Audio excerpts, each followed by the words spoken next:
diferencial. La diferencial tiene una particularidad. La diferencial siempre opera con unidad 50. Porque se entiende que si la protección diferencial se activa es porque ya la falla está. ¿Y qué es lo que yo debo hacer? Operar lo más rápido posible para que el daño no se acentúe. Pero no es que estemos evitando la falla.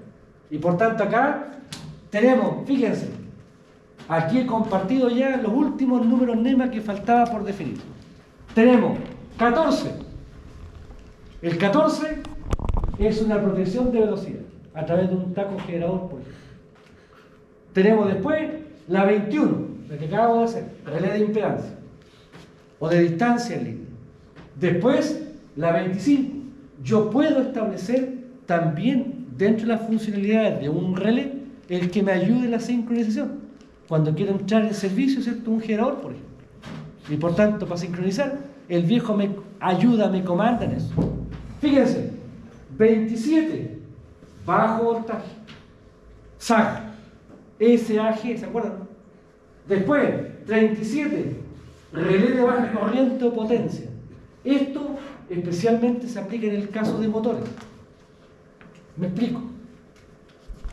Tengo un motor y este motor está acoplado a una carga, a un tornillo u otro. Hay muchas aplicaciones. Entonces el tema es que aquí tengo la corriente de entrada, aquí tengo la entrada, la I sub A, la I sub B, la I sub C. Entonces aquí tengo una I sub A nominal, la corriente nominal del motor. Después tengo una I sub A en condición de vacío. La carga está acoplada, pero no está la carga imponiéndole un torque adicional al motor. Es una corriente principalmente con la carga conectada en forma inercial. Pero hay una corriente de vacío aquí. Esta corriente puede ser desde un 30 a un 50% de la corriente nominal. Va a depender principalmente de que esté conectado al motor. ¿Sí? ¿Se entiende? Ahora, ¿qué pasa si, pensemos, la corriente 100 amperes y esta corriente fueran 30 amperes? La corriente a plena carga, la corriente en vacío. ¿Y qué pasa si la corriente es 20 amperes? La carga estaba conectada. ¿Qué significa 20 amperes? Que está desacoplado. O sea que aquí probablemente se cortó el motor. Entonces aquí, cuando hablamos de baja corriente o potencia, lo que estamos diciendo es una condición también de falla. Principalmente, esto se puede asociar a que el eje lamentablemente se rompe. Y por tanto acá, esta protección 37 es especialmente útil en accionamientos, en motores acoplados, que tienen, ¿cierto?, una condición de carga muchas veces que sobrepasa la condición nominal. Estamos con mucho esfuerzo. El caso típico de esto son las plantas, digamos, de ¿cómo se llama? Para no decirle, suena feo. Lota Protein, por ejemplo, aquí es una planta de línea. De pescado. Es que suena feo, una planta de pescado le baja el perfil, le baja el glamour, digamos. Está bueno. Pero ahí es típico, ¿cierto?, todo lo que es el tema de la recepción del material, ¿cierto? Y el triturado, por ejemplo, en la trituración, ahí dependiendo de lo que le ingresen, puede darse el caso que le saque mucha carga y se pueda romper incluso. Y por tanto, en el caso de baja tensión no hay relé, sino que ahí hay usualmente o un partidor suave o un variador de frecuencia que tiene esa indicación, ¿cierto?, de detectar una condición de rotura del eje, ¿sí? Ahora, después, secuencia negativa, sabemos esto, desequilibrio. Después, tensión de secuencia negativa, fíjense, corriente y secuencia. El relé digital puede determinar, puede calcular factores de desequilibrio en corriente y factores de desequilibrio en tensión. Porque internamente tiene incorporado la transformación de Fortescue. Después, tiempo de partida, también se aplica a motores.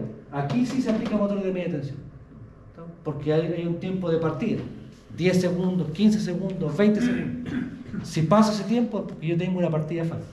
Y por tanto significa que el relé no va a permitir que el motor pueda, ¿cierto?, partir, y por tanto desconecta. Esta extensión, aquí el tiempo de partida, normalmente lo puedo relacionar con una condición de motor trabado. Dígame. En media tensión las partidas habitualmente son todas con partidor suave y o variador de frecuencia de media. Depende del motor. Depende del motor. Claro, si el motor es de jaula, si es un motor jaula, ahí uno puede incorporar, ¿cierto?, un arrancador en media tensión. Y el arrancador puede ser un variador o puede ser un partidor suave. Pero si es un rotor bobinado, ahí el partidor es por resistencia rotórica. Una resistencia que yo le pongo al rotor y en el proceso, ¿cierto?, se la quito, las cortocircuito. ¿Sí? Y por tanto va a depender principalmente del tipo de motor. Normalmente no es frecuente encontrar un variador de frecuencia en un rotor bobinado. Siempre se aplica a jaula. ¿Sí? Gracias. Ahora, después tengo el 49, relé térmico, sobrecarga. Y aquí, por favor, la sobrecarga yo la puedo detectar por una corriente por arriba de la corriente nominal o la puedo detectar a través de medición de temperatura. Son las dos mecanismos. Después tengo el 50, que es ya la unidad instantánea, 51 con retardo, 55, esta otra. Hay relés que incorporan dentro de los chiches, ¿cierto? El relé está pensado para proteger, pero dice, pero mire, yo además de proteger, le puedo controlar 3 etapas de condensador. Y por tanto, el 55 me recuerda que hay relés que el diseñador le ha incorporado una funcionalidad distinta, complementaria. Ahora, por favor, ¿para qué queremos un relé? Para proteger. Si queremos controlar factores de potencia, bueno, usemos regulador. Y por tanto, aquí no es bueno entrar a mezclar funcionalidad. ¿Sí? ¿Me entienden? Pero está la posibilidad. Después, sobrevoltaje, swell. Tensiones por arriba de la tensión nominal. 66. Esta probablemente es otro elemento tremendamente potente para nosotros. Fíjense. Esto en el caso de motores de media tensión. Yo tengo un motor de inducción, tiene una corriente de partida, pensemos en una corriente de partida regulada, 3 veces la corriente nominal, a través de un partidor suave o a través de un variador de frecuencia. No es partida directa, para que no sea tan brusca la cosa. Fíjense, de acuerdo a esto, yo tengo una potencia asociada a la partida, una potencia de pérdidas de la partida. La potencia de partida de pérdidas es I cuadrado por R, donde está I es la corriente de partida. Y esto será igual a 3 I nominal al cuadrado por R. O sea, esto es 3 al cuadrado, 9. 9 I nominal por R. ¿Qué estamos diciendo con esto? Que cuando el motor arranca, se origina en el motor una pérdida de 9 veces la pérdida normal del motor. Pensemos que si fuera 6, ahí sería 36 veces. Entonces el tema es, esta potencia de pérdidas, ¿cómo se evacúa esta pérdida? Por giro del motor.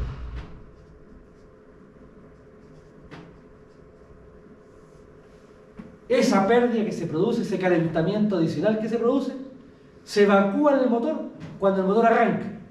Y por giro va evacuando esas pérdidas. ¿Qué pasa si el motor, fíjense, dibujemos la corriente del motor? El motor empieza a tomar velocidad y se detiene. Fíjense que aquí tengo una partida falsa. El motor tomó velocidad, arrancó y después se detuvo. Hubo giro acá, ¿no?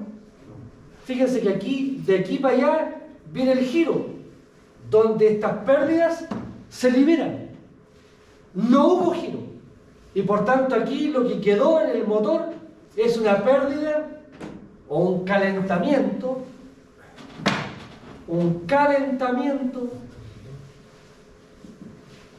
acumulado.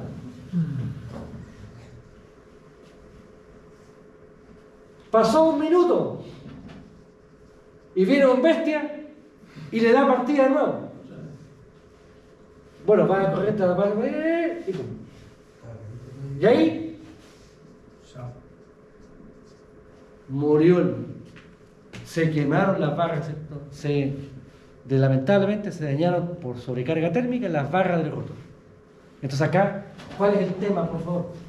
Cuando yo hago el proceso de arranque y por alguna razón el motor no parte, entonces yo debo dejar un tiempo de latencia, de seguridad, tiempo de seguridad, para que las pérdidas que se originaron durante el proceso de arranque se evacúen en forma natural. Y por tanto, ¿qué dice el fabricante? Este tiempo puede ser 30 minutos o pueden ser 60 minutos. Lo dice el fabricante. ¿Y cómo lo dice el fabricante? Oiga, mi motor acepta 2 partidas en la hora. O acepta una partida en la hora. Si usted trató de partirlo y no partió, tiene que esperar una hora. Ahora, como ustedes comprenderán, fíjense, se hizo arrancar el motor, no partió. Nosotros como eléctricos, ¿qué tenemos detrás? Tenemos al jefe de producción, que lo único que quiere es que lleve a andar el motor, digamos. ¿Estamos? ¿Y qué le vamos a decir? No, hay que esperar una hora. Muchas veces no lo entienden eso. Entonces, ¿qué hacemos nosotros? Habilitamos la unidad 66. Y por tanto, aunque el viejo le dé partida,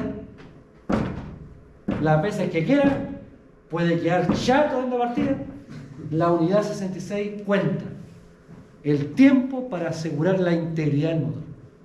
Y por tanto, dentro, ¿cierto?, de este contexto, resulta esencial que nosotros, cuando queremos proteger un motor, el relé que usemos sea un relé que tenga la unidad 66 habilitada. ¿Y esto qué origina entonces? Que los relés multifunción no son de propósito general. Hay relés para proteger motores, relé para proteger transformadores, relé para proteger alimentadores, relé para proteger bancos condensadores. Son dedicados. ¿Y por qué son dedicados? Básicamente por las funciones que el fabricante le habilita.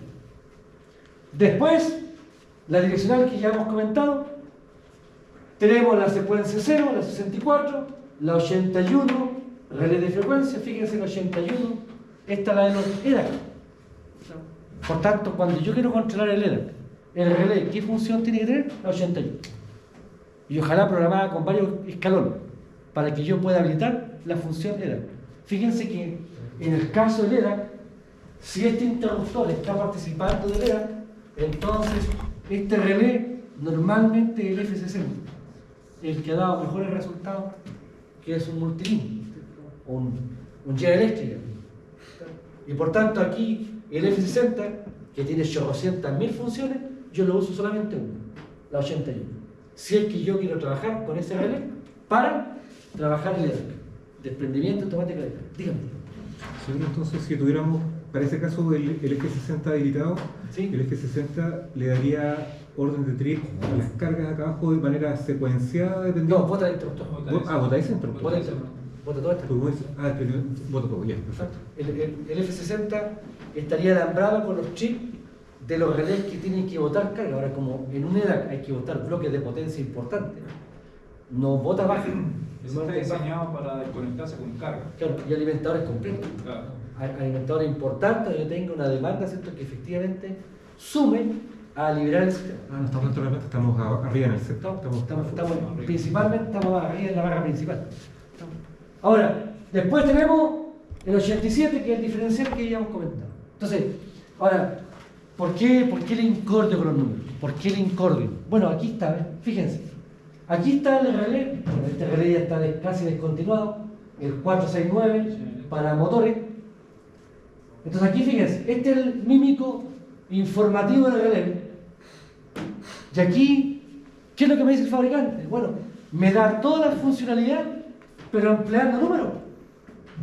Por tanto, yo debo ser capaz de interpretar esos números NEM.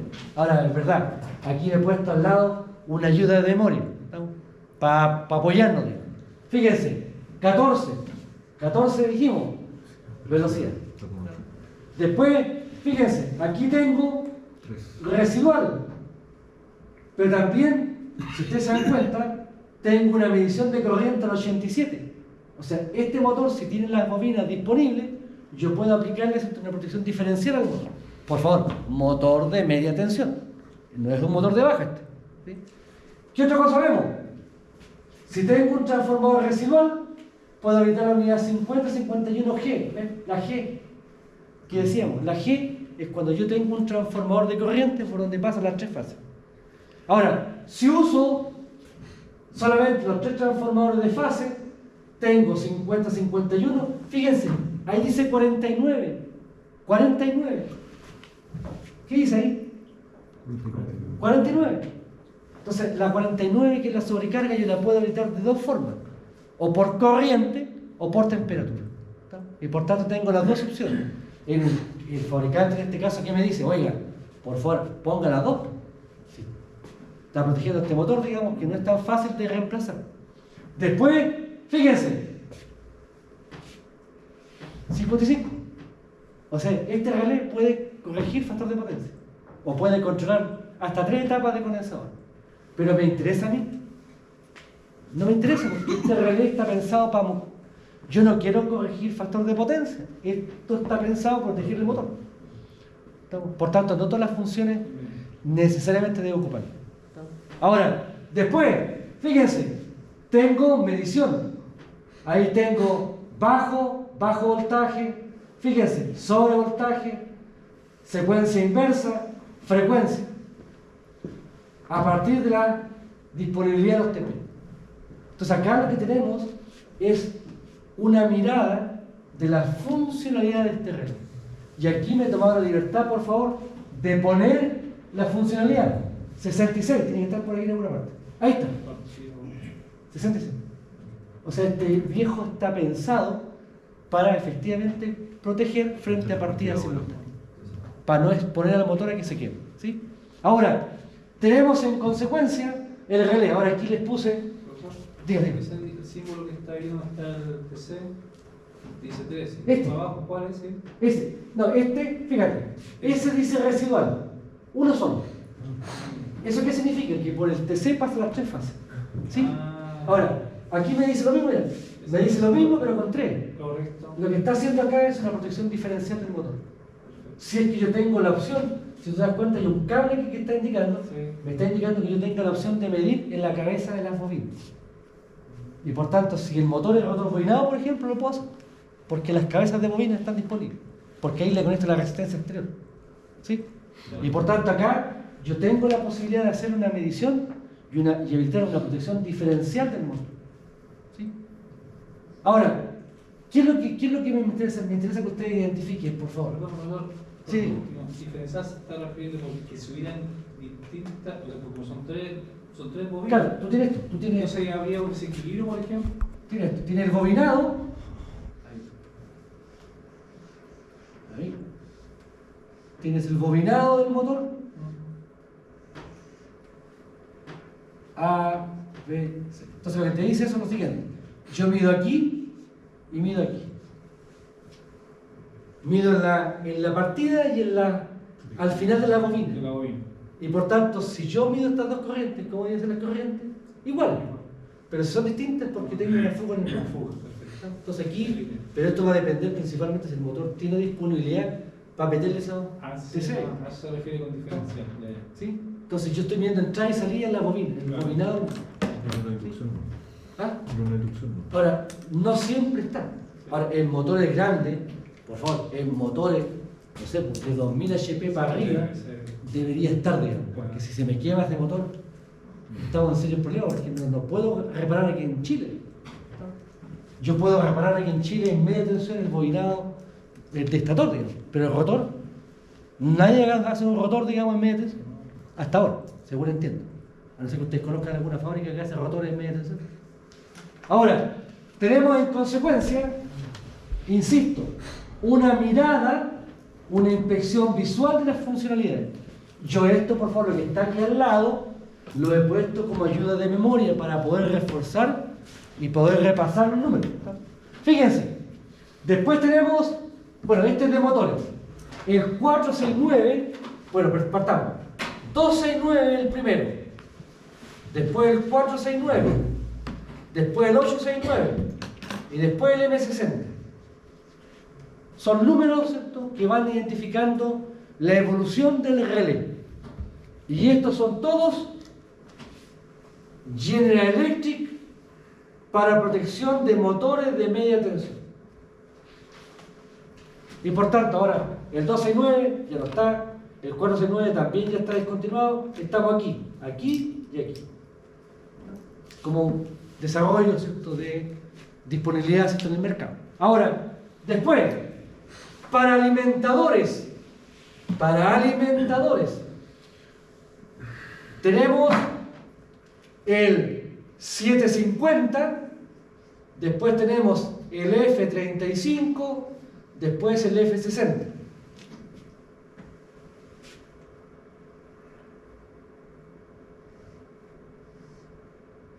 La letra, esto es General Electric. La letra, cuando tiene letra, es un relé universal. Y estos sin letra se llaman relés multilín. Por tanto, ustedes han escuchado el multilín 750. Aquí tienes, fíjense, aquí tengo el multilín 750. Si ustedes se dan cuenta, tiene una estructura frontal. Aquí está la funcionalidad del relé. Lo bueno es que si alguna de las variables sale de rango, el relé directamente da trip. ¿Sí? Da trip directamente. Aquí tengo un F60, que es el equivalente a ese. Pero este tiene un PLC. Y por tanto, aquí no basta con que una variable esté fuera de rango. Aquí hay que programar una lógica, que es una lógica de escalera, lo que se llama flex logic. Y eso hace que sea tremendamente poderoso, pero también bastante más complejo de programar. Ahora, en el laboratorio tenemos este relé y ese, para que ustedes vean y puedan comparar. Yo espero, ¿cierto?, que este semestre podamos hablarlo con el Carlos, con el Mauricio, para que ustedes puedan ver las diferencias entre un relé y otro. Ahora, la funcionalidad básicamente es la misma. Medición de corriente, residual, medición de tensión, y por tanto aquí seguimos con la misma nomenclatura de los números NEMA. Y acá, exactamente lo mismo. Ahora, ventajas de este relé es que yo puedo programar. Aquí los LED de indicación son fijos. Aquí los LED yo los puedo programar. Y por tanto yo puedo saber no solamente cuándo hubo la falla, sino que también saber por qué ocurre la falla. Y lo que es mejor, en estos relés programables, universales, yo puedo programar no solamente trip, sino que puedo programar alerta. Y por tanto el relé me puede alertar de que una variable se está saliendo de rango. Y eso es la antesala de una falla. Y por tanto me puedo anticipar la falla. Y por tanto ahí está probablemente una de las grandes potencialidades. Que el relé, si yo lo parametrizo, claramente si yo lo parametrizo, le puedo decir, oiga, alármeme. Por ejemplo, yo digo, el voltaje tiene que estar entre 1,03 y 0,97. 3% por arriba, 3% por abajo. ¿Está? Eso es lo que se llama el rango marginal. El rango crítico es 1,05 y 0,95, 5%. Ahí estamos críticos, según la norma, ¿cierto?, de los ricos. Entonces yo le puedo decir al viejo, oiga, si llegamos al 3%, deme alarma. Y por tanto el relé va a empezar a parpadear si se da esa condición. Cosa que el de arriba no podía hacer. Y por tanto me pone en antecedente, me pone, ¿cierto?, alerta frente a la situación de voltaje. ¿Qué era lo que hacía el 869? ¿Ah? ¿El 869 para qué era? ¿El otro? El 869. Ah, son todos de motores. Son versiones distintas. Esta es la primera, esta es la que siguió, es la foto que les mostré. Esta ya es la que está ahora, esta y esta. Aquí todavía está en 750 habilitado. O sea, todavía no podemos encontrar con eso. Pero si yo me quiero comprar uno ahora, me va a ser más fácil desde el punto de vista de la potencialidad de comprarme un F-35 o un F-60. Ahora, estos dos, la F viene de alimentador, pero aquí también se ocupa para proteger el primer transformador. Y por tanto, se ocupa también para abordar la protección de tráfico. Ahora, alguien puede decir, no, el profe tiene debilidad por los General Electric. No, no es así. Aquí tenemos otro. Este se usa harto en la minería, o se usaba hace un par de años, que es el Digitrip 3000. Es un relé que aquí quiero dar otro ejercicio, otra mirada. Oye, a lo que vinimos. Nada de voltaje, nada de... No. Aquí, simple. Queremos proteger con corriente. Punto. Unidad retardo, unidad instantánea. Y por tanto, este dispositivo, que ha dado muy buenos resultados, fue muy robusto el dispositivo, no es muy sensible a variaciones de red, entonces tiene la posibilidad de habilitar protección de instantánea, de fase, de neutro, de ground y la protección 51 de sobrecorriente. Y por tanto, aquí por favor, es verdad, si tenemos más funciones, genial, pero también podemos trabajar con protecciones bastante más acotadas y que cumplen el rol principal de proteger el motor.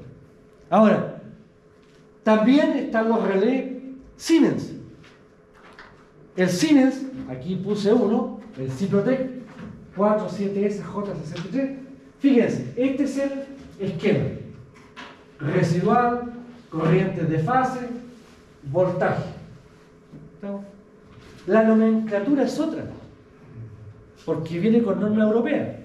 Pero estos viejos, ¿qué hacen también? Bueno, a su nomenclatura europea IEC también le incorporan su nomenclatura ANSI. Y por tanto, si yo conozco ANSI, tengo la completa visualización de las funcionalidades de este relé. En este caso, ¿cuál es la gran diferencia con los relés antiguos o los anteriores de General Electric? Que aquí aparece un mímico de la protección. Y por tanto aquí yo puedo configurar ese mímico y puedo ver si el circuito está abierto o está cerrado. Y por tanto es un tema de principalmente un chiche desde el punto de vista visual. A algunos les gusta esta visualización de la topología de la red y ver si el equipo está efectivamente abierto o cerrado. Y también están los ABB. Siguen la misma nomenclatura. ABB, miren, un mímico con el estado de operación de los, en este caso, de los interruptores. Ahora aquí, por favor, he puesto el REF 541-545. Estos relés REF de este modelo están pensados específicamente para proteger, por ejemplo, bancos condensadores. Aquí está el caso, ¿eh? Bueno, la nomenclatura es distinta. Aquí tengo el interruptor, transformadores de corriente de fase, residual, y aquí tengo el banco condensador, dos bancos. Y aquí, por favor, en media tensión para plantas industriales es especialmente útil, conveniente tener esta topología.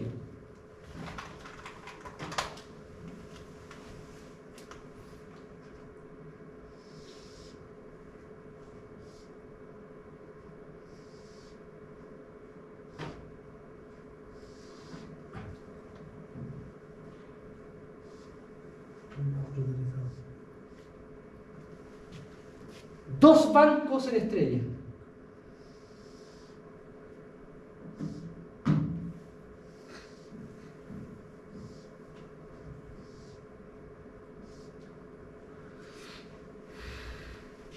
Y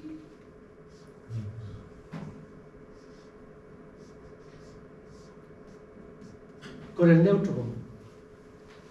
Fíjense, si estos bancos operan en régimen equilibrado, la corriente por el neutro sería 0.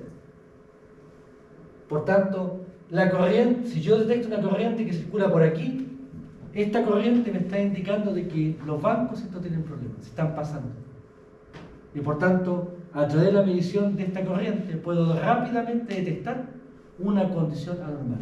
Eso, por favor, eso que está aquí, STC, con los bancos, lo que está acá.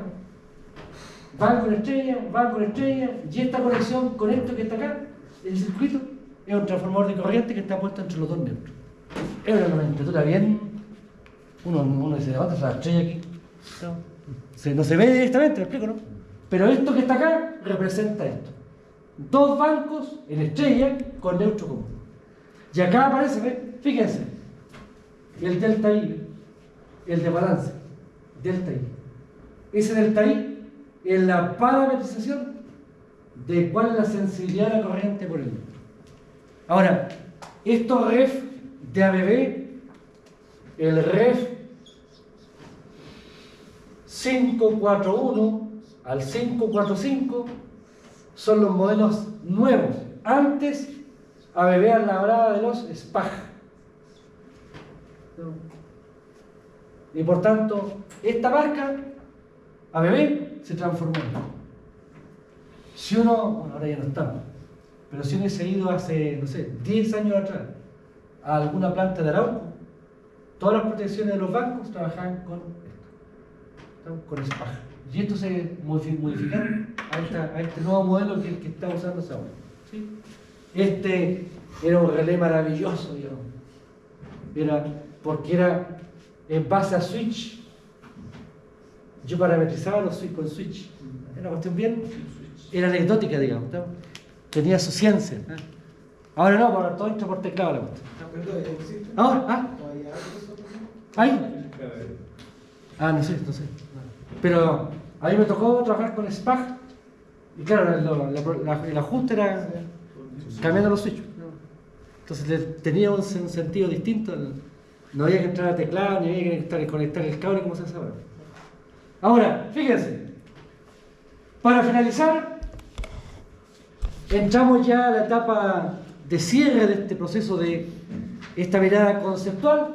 Y cuando hablamos de protecciones, principalmente de sobrecorriente, empezamos con algunas definiciones. Primero, el concepto de tap y pick-up. El tap y pick-up es el ajuste de la unidad 51 de un relé. Nosotros hablamos de tap cuando el pick-up lo fijamos en amperes secundarios. Es decir, parametrizamos al relé en la unidad 51 con amperes secundarios. Y el valor de los amperes secundarios, este valor puede ser continuo o puede ser discreto. Continuo, relé digital, multifunción. Discreto, relé electromecánico. Por tanto, en los relés electromecánicos, si ustedes se encuentran alguna vez con algún relé electromecánico, ¿cómo se ajusta la unidad 50? Con el tap. Pero el tap son amperes secundarios cuyos valores son discretos. Aquí le he puesto algunos ejemplos, fíjense. Tap en un rango alto, 4 amperes hasta 16 amperes. En un rango medio, entre 1,5 y 6 amperes. Y en un rango bajo, de 0,5 a 2 amperes. Y por tanto, ahí tenemos el tap discreto típico de un relé electromecánico. Si el relé es digital, entonces hablamos del TAP en amperes secundarios, pero que es un valor continuo. 2 amperes, 2,1, 2,21, 3,42, tengo un rango distinto. Ahora, ¿dónde encontramos el TAP?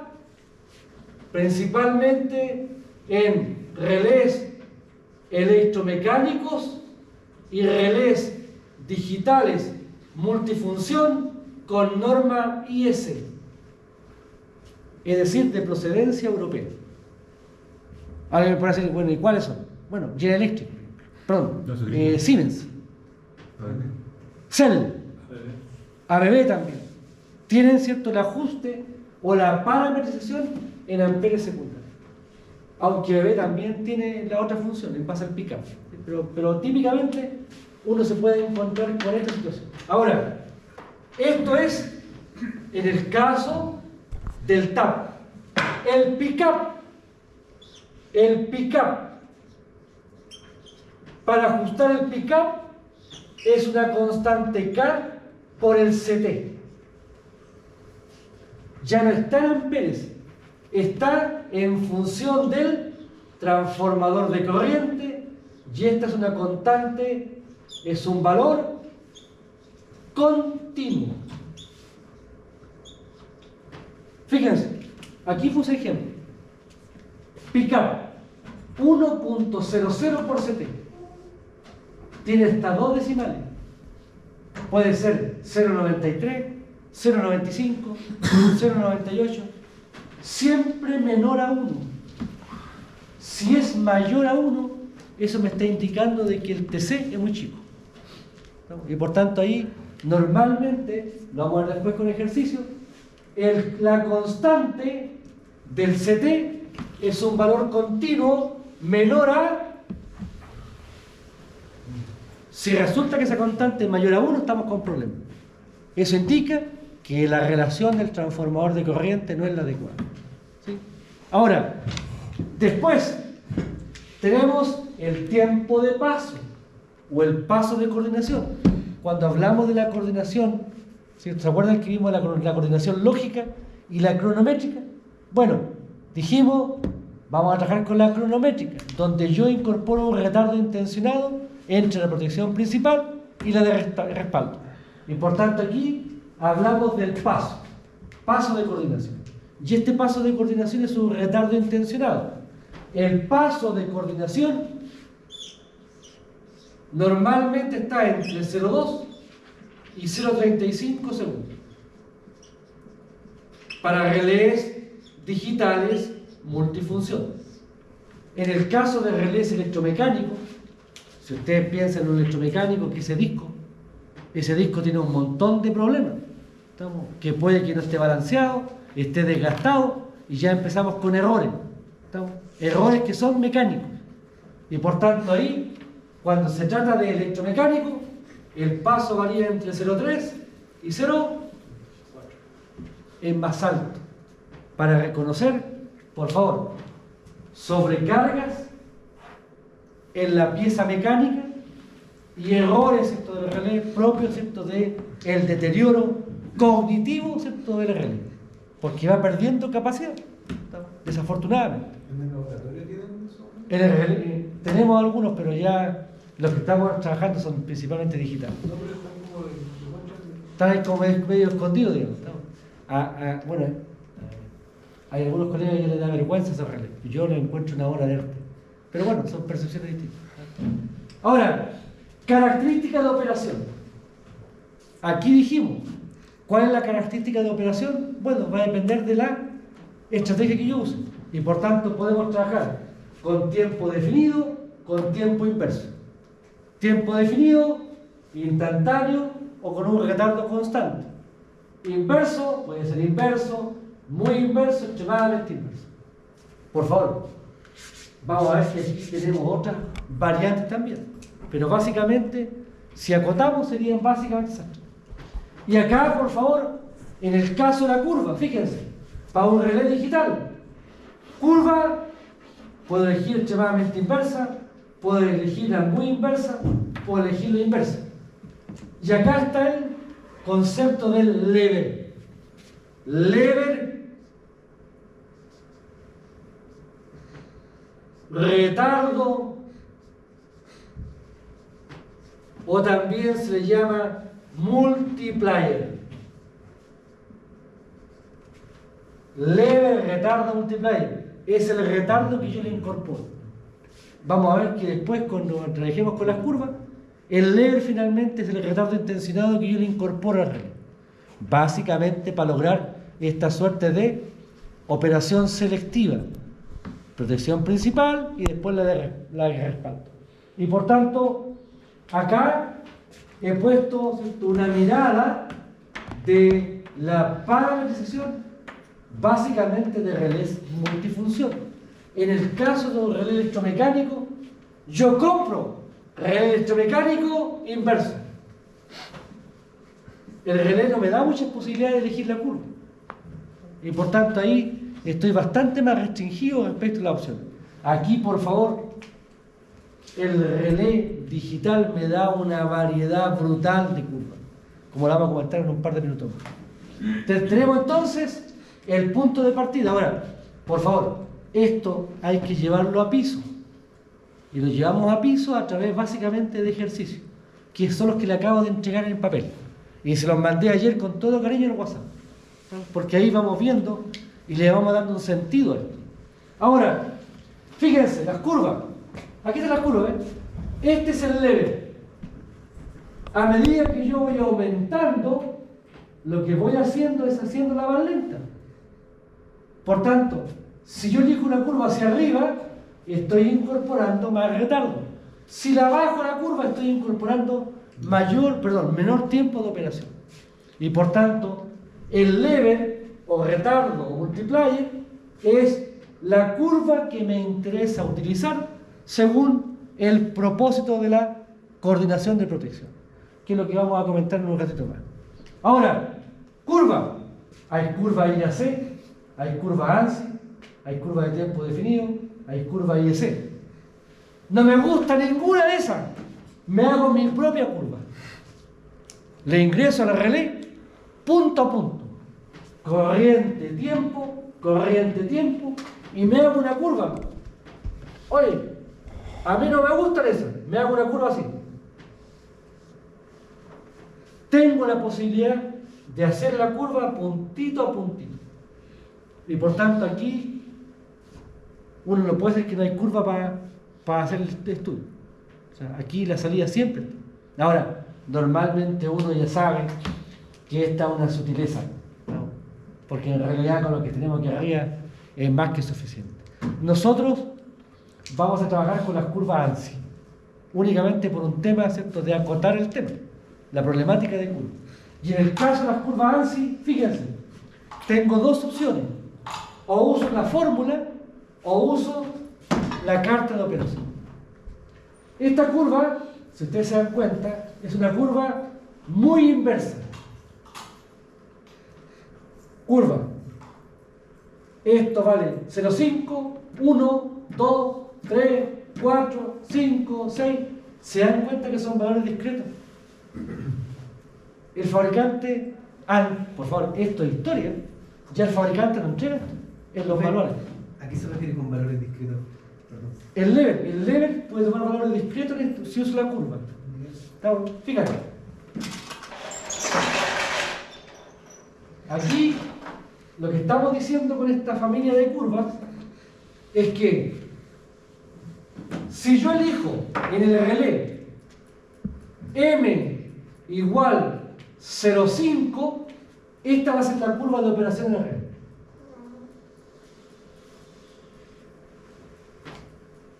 La más rápida, según este esquema. Pero suponte que a mí me gusta, no, yo quiero la M 0,69, porque me gusta este número. Resulta que aquí está la 1, 0,5 y la 1. No está la 0,69, ¿me explico, no? No está aquí. ¿Se entiende, no? No está disponible aquí. Entonces, cuando no está disponible aquí, me tengo que ir a la fórmula. Porque esta fórmula aplica para cualquier caso. Entonces, si yo tengo un lever o un time dial que está dentro de esta curva, uso la curva. Pero si no están, debo entrar a aplicar con la fórmula. Y aquí está, por favor, fíjense, la fórmula. LM, la constante A, la constante B, la constante C, la constante D, la constante C, la constante E, la constante C. Y estas constantes van a tomar valores según el tipo de curva.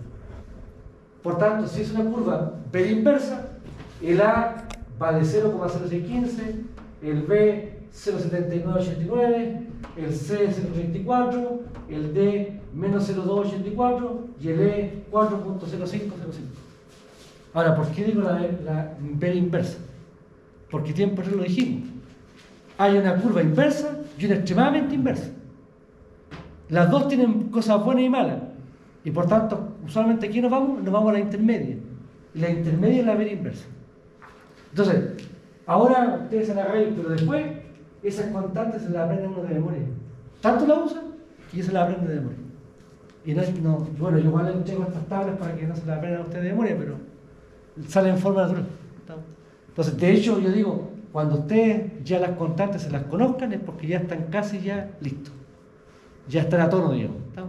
Ahora, fíjense, esto por favor, insisto, la única forma de internalizar esto es haciendo un procedimiento numérico, un ejercicio, analizando casos, que son los que yo les entregué. ¿Sí?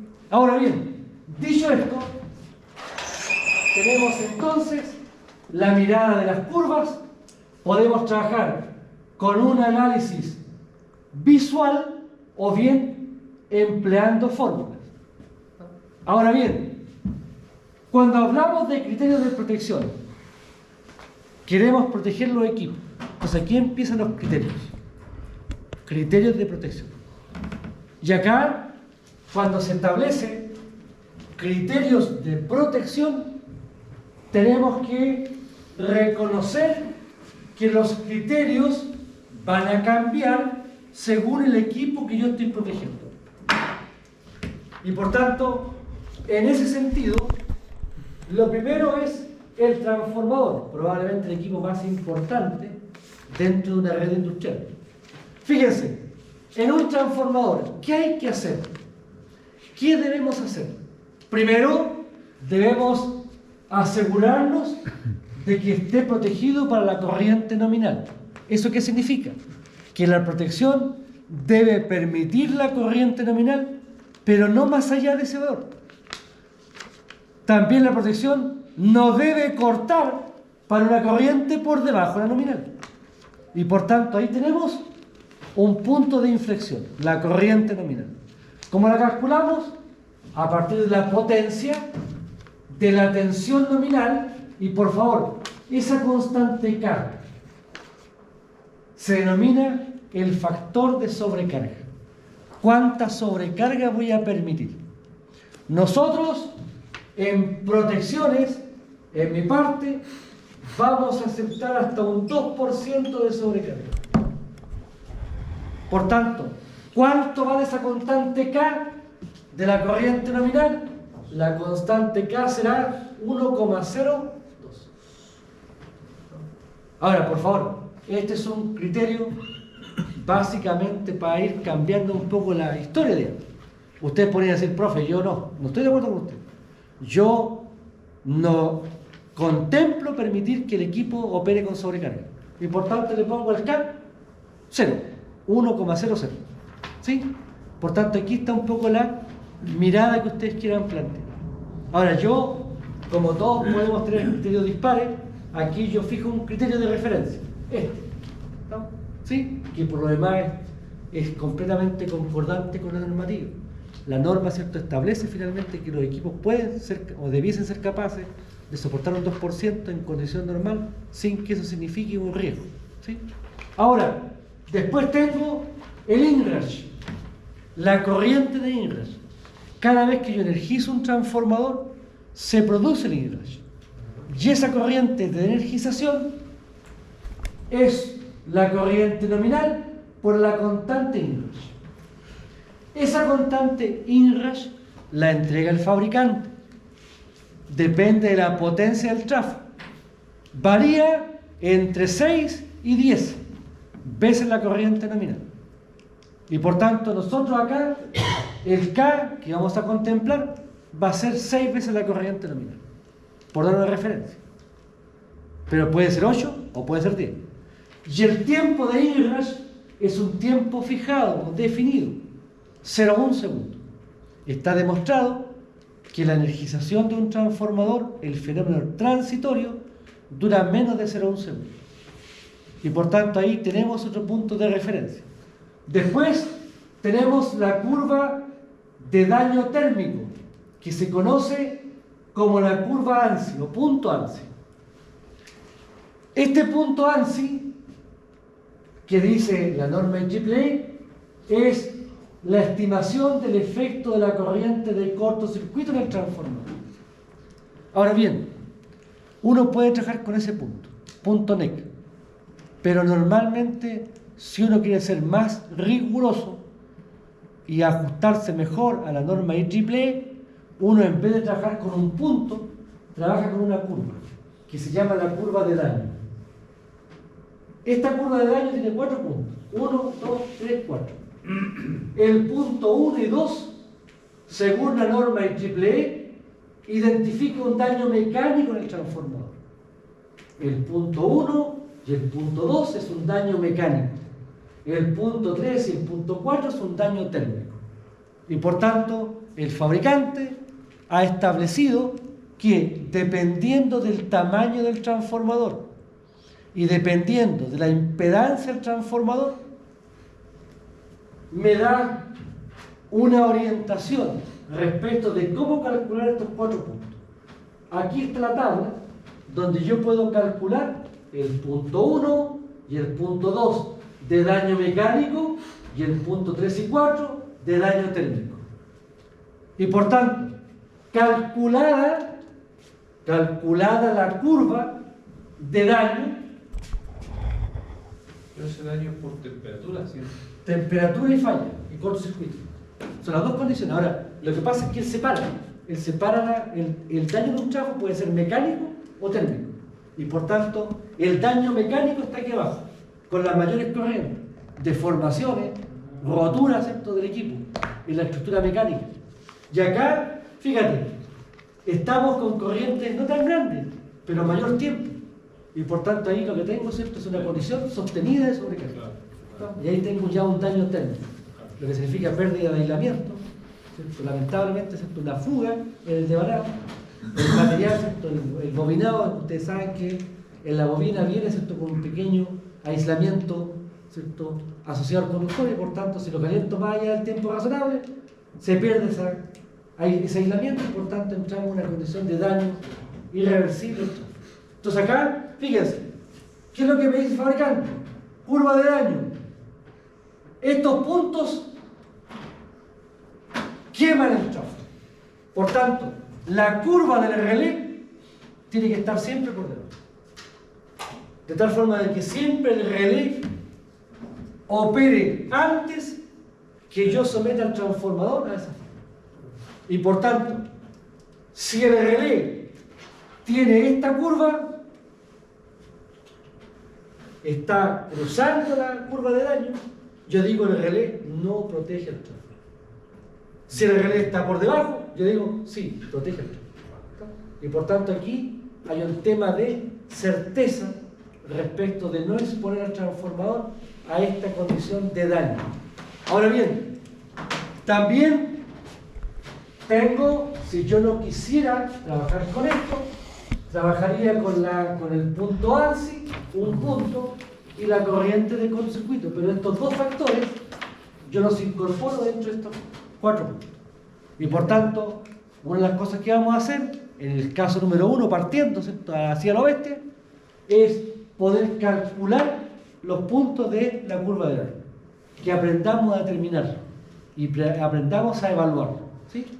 Ahora, tenemos protección del tráfico. Insisto, esto lo vamos a ver en detalle cuando veamos los casos, para que ustedes puedan llevar a piso esta información y la puedan interpretar correctamente. Después, en un generador, tenemos la corriente nominal, la capacidad térmica del generador, la corriente de cortocircuito, tenemos desbalance en el transformador y tenemos corriente residual, en el generador y corriente residual. Estos son factores que el fabricante me los entrega. Me dice, oiga, mi generador aguanta una corriente residual de un 2% de la corriente nominal por un tiempo X. Mi generador tiene un desbalance de hasta un 2% durante un tiempo de 10 segundos. También, con la información de la reactancia, yo puedo estimar la corriente del cortocircuito, básicamente para ajustar la unidad 50. Dígame. ¿Estamos a la hora? ¿Estamos a la hora? Avísenme si yo puedo seguir hasta... Yo entro en trance aquí, porque me pueden dar las 12, la 1. Esto a mí no me agota, yo no estoy disfrutando. Ya, entonces, ¿qué haríamos hasta acá? Oye, no pelamos una papa. No pelamos una papa. ¿Estamos? ¿Ah? Yo pensé que íbamos a ver los casos. Ya, no importa. Ya, ahora, acuérdense, el jueves